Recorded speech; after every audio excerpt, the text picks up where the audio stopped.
Mountain ranges and deep gorges once isolated the city and port of Gisborne from the rest of the North Island. And here in the Waiaweka Gorge, the main route in from Auckland, roading has cost up to £2 an inch. And it's only in the last couple of years that motorists have had an all-weather highway in from the west. New roads to the south and better rail and air services are breaking down the isolation of Gisborne City and the farmland which supports it. We went to Gisborne to find out what plans and hopes people in the area have for the future.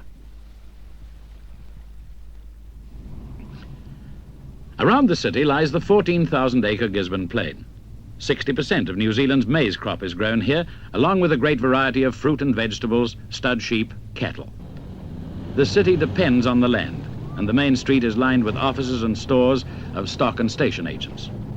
Gisborne can be fairly described as a large market town. This part of the country was settled by Englishmen in the 1850s, but its connections with England go back to 1769. Somewhere along this beach, just a few minutes' walk from what's now the centre of the town, the explorer James Cook made his first landing in New Zealand. Cook found the native Maoris weren't hospitable and named the place Poverty Bay. The name is still retained, but only for sentimental reasons. Today, Gisborne has a population of 23,000, and it's estimated that this figure will double in 30 years. There's a good deal of building going on, and gracious homes put up 40 years ago are finding they have new neighbours, the more functional homes of the 1960s. The city's high birth rate could bring unemployment problems in years to come. There aren't many secondary industries in Gisborne, and most people have jobs directly concerned with farming. There's plenty of seasonal work, but as yet there's not too much offering in the way of full-time jobs in industry. One of the biggest employers is this food processing factory.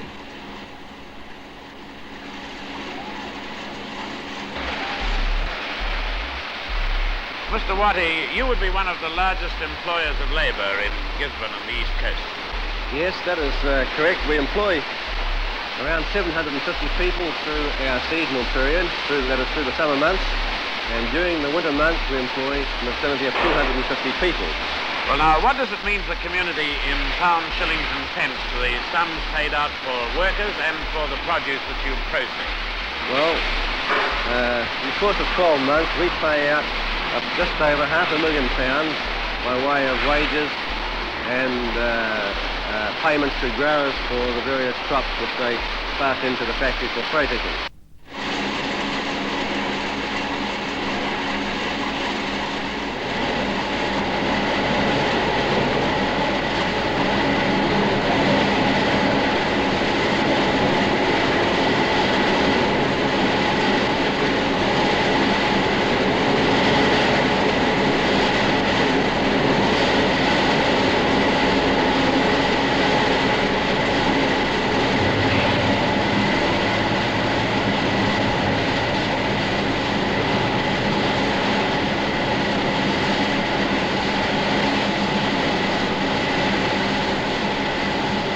What are your plans for the future? Our future plans are to carry on the development of the products which we have already established in Gisborne, and of the crops we've already established, and also to take some part in the growing fishing industry in Gisborne through the processing and canning of fish. Every morning, trawlers return to Gisborne Harbour. Some go out for just one night, but others make trips lasting up to 4 or 5 days.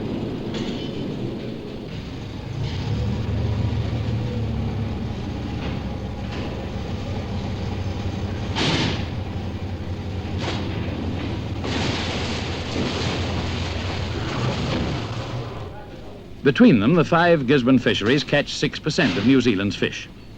And fish from Gisborne supplies most of the towns in the centre of the North Island. There's a great demand from Australia for frozen fish fillets, and this firm sends more than half its teriyaki across the Tasman.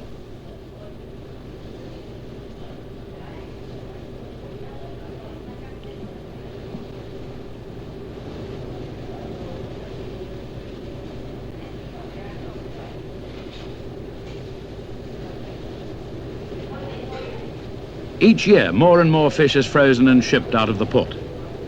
This is a primary industry which is flourishing. But on the land, sheep and cattle farming aren't expanding. The hill country surrounding the Gisborne Plain needs bigger development. The plain itself supports first-class stud farms, and the Hereford cattle bred here are sold all over New Zealand. Cattle, sheep, fish, fruit, vegetables and the maize crop. These are the goods that bring money into the city of Gisborne. But though it's still a market town, the city is growing too fast to remain entirely dependent on farming money. We discussed Gisborne's future with the mayor. We've been trying for years to develop more secondary industries in the country.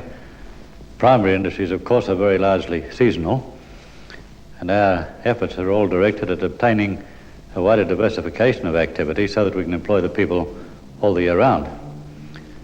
There has been a gradual transition towards secondary industry, but unfortunately there is not yet a sufficiently wide recognition of the advantages we offer.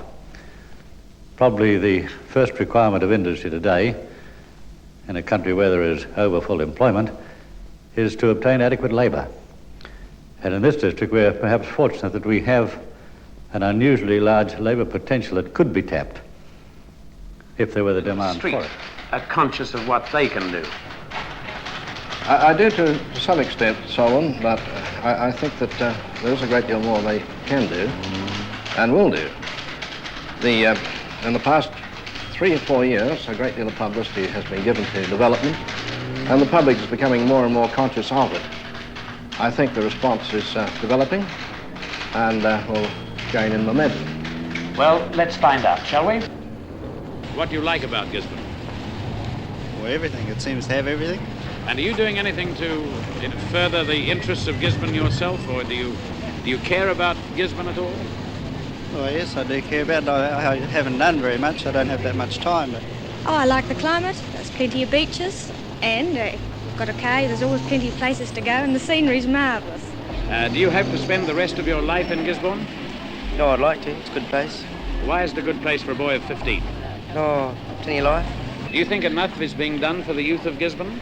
No, not really, because some days or some nights, there isn't much on, only pictures, and then some pictures you sort of don't appeal to you, and that we just got to sit around home. And you'd rather have something organised for you? Yes, I think so. Would you like to see a gayer life in Gisborne? No, I wouldn't, because as soon as it came here to Gisborne, I'd shift to somewhere smaller. Have you any desire to go to work in Auckland or in Wellington? Oh, well, seeing that you're married here and got a family and got a home, you can't get away from it. You've got your own home, and they'd like to move to Auckland because there's be a bigger scope there, wouldn't it? Well, would there be bigger scope for you in your job as a slaughterman? Oh, yes, there'd be a bit of variety there, Better money, do you think? Yes, and there'll be plenty of work, but I'm just as happy here because there's no rush like the city. I used to live in Wellington when I was single, but it's a lot of rush. You're all rushing to catch a train or a tram and you're flat out to get to work. But here it's just, you just sort of take your time and get there.